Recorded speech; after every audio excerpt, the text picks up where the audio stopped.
parejas de ángulos y su clasificación. Cuando tenemos parejas de ángulos, estas las podemos clasificar de la siguiente manera. La primera de ellas son ángulos consecutivos.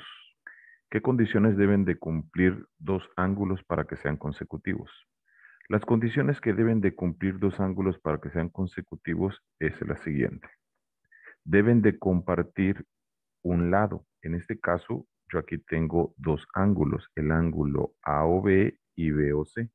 Estos dos ángulos son consecutivos porque comparten el lado OB y además de compartir un lado, comparten el vértice. De tal manera que si yo sumo el valor de la abertura del ángulo AOB más el valor de la abertura del ángulo BOC, la suma de esos dos ángulos me va a dar la abertura del ángulo AOC. La siguiente clasificación son ángulos adyacentes. Las condiciones que deben de cumplir son las siguientes. Deben de compartir un lado que es CB, deben de compartir su vértice, pero además los lados que no comparten deben de ser colineales. En este caso yo aquí tengo el ángulo ABC y este ángulo ABC es adyacente con CBD. ¿Por qué? Porque comparten el lado CB, comparten el vértice y además los lados que no comparten se encuentran sobre una misma línea recta. Por eso decimos que estos dos lados, DB y BA, que están sobre una misma línea recta, son colineales. Entonces, el ángulo ABC y el ángulo CBD son adyacentes. La siguiente clasificación son ángulos opuestos por el vértice. Yo puedo trazar dos rectas y cruzarlas. En este caso trazo la recta AB y trazo la recta DC.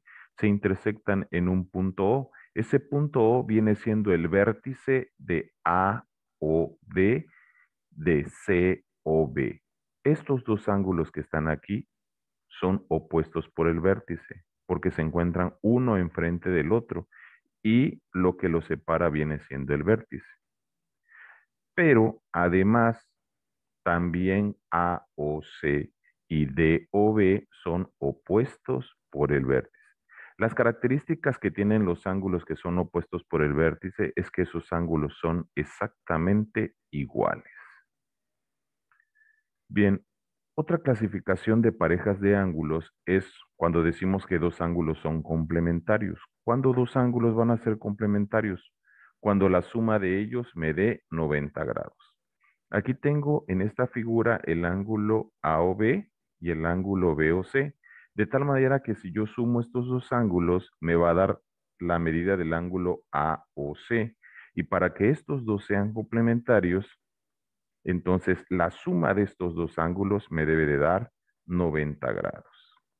Bien, así que aquí lo tenemos. El ángulo AOB más el ángulo BOC debe ser igual a 90 grados. Si se cumple eso, decimos que son complementarios. Pero además, otra característica de los ángulos complementarios es que además de ser complementarios, son consecutivos. ¿Por qué son consecutivos? Porque comparten un lado y comparten el vértice. Bien, otra clasificación son ángulos suplementarios. Estos se llaman así porque la suma de ellos me debe de dar 180 grados. Aquí tengo el ángulo AOB y si le sumo el ángulo BOC, la suma de estos dos ángulos me debe dar 180 grados. Entonces, el ángulo AOB más el ángulo BOC es igual a 180. Cuando esta condición se cumple, decimos que los ángulos son suplementarios. Pero otra característica que tienen los ángulos suplementarios es que además de ser suplementarios, también son adyacentes. ¿Por qué? Porque comparten un lado, comparten el vértice y los lados que no comparten son colineales. Bien, por último, dentro de esta clasificación hablamos de los ángulos conjugados.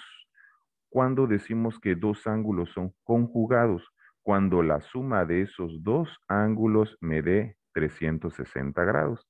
Aquí tracé dos rectas, se unen en este vértice, y aquí tengo dos ángulos, el ángulo alfa y el ángulo beta. Si yo sumo el valor del ángulo alfa más el valor del ángulo beta, la suma de esos ángulos me da 360.